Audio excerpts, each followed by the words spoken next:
Greatest joy of magic lies in searching for it. Boom!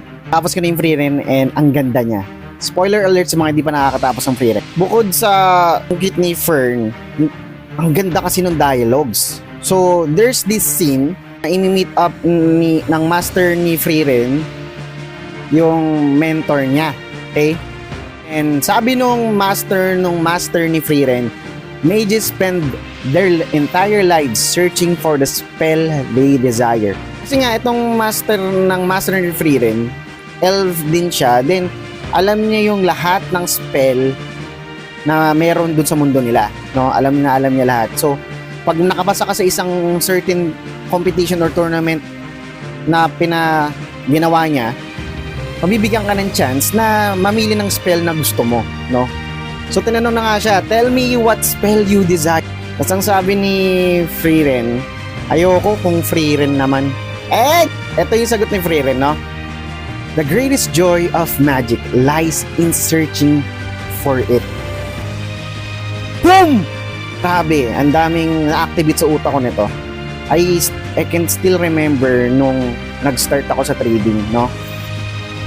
Dahil gipit na gipit ako, nawalan na akong trabaho. Ang hinahanap ko agad is yung fast money, no? And ang naisip ko agad nun, kailangan madaliin yung pag-aaral ko ng trading. So, kailangan ko na habang nag-aaral ako, may signal or may pumapasok na pera. So, sumali ako sa Telegram groups na nagbibigay ng signal, no? I know this is contradicting kasi meron ako Telegram group. Pero yun nga, yung Telegram group ko kasi for those people lang talaga na wala talagang oras mag-aral mag-trade at gusto lang magkaroon ng passive income through trading, no?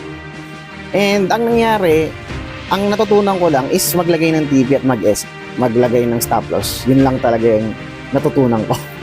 3 years pass, parang na-realize ko talaga na mas natututo talaga ako nung nag-stay off ako sa trading signals and nag-focus ako na kailangan kong aralin to.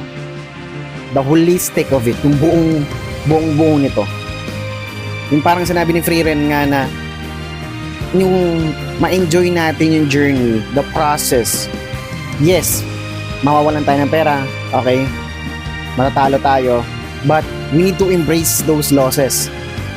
Parang kay free ren, hindi niya na, imbes na, yun nga, makuha na nga agad niya yung spell na desire niya. Mas gusto niya na going through those hardships, yung kung ano yung mga mararanasan niya papunta dun sa pagkuha ng spell na yun. And the delay of gratification. And yung tao lang tayo, no? Talagang gusto talaga natin, lalo nasa third world country tayo, gusto natin agad na bukas din, kailangan mayaman ako. And I think dun most of us fail, no? That kind of mindset. And trading works around talaga sa utak, hindi lang sa strategy. So kung nandun ka ngayon sa stage ng life mo na nag-aaral ka ng kung ano man or you're struggling, kahit di lang sa trading, no?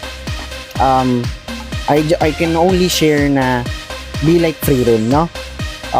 Enjoy the process, wag mong madaliin. Kaya nga sinasabi ko sa mga students ko na stay off social media hanggat maaari para to practice daily gratification and embrace the process of going to your goal, no? Pero katuwaan. Pero kung tatanungin ako, tell me what spell you desire. Ang gusto ko is yung strong mentality, parang kay Kobe, no? Never back down, strong work ethic, nga ganun. Pero ikaw ba? Kung maharap ka sa tao na to, ano ba ang hihilingin mo na spell? Comment down below. Let's go!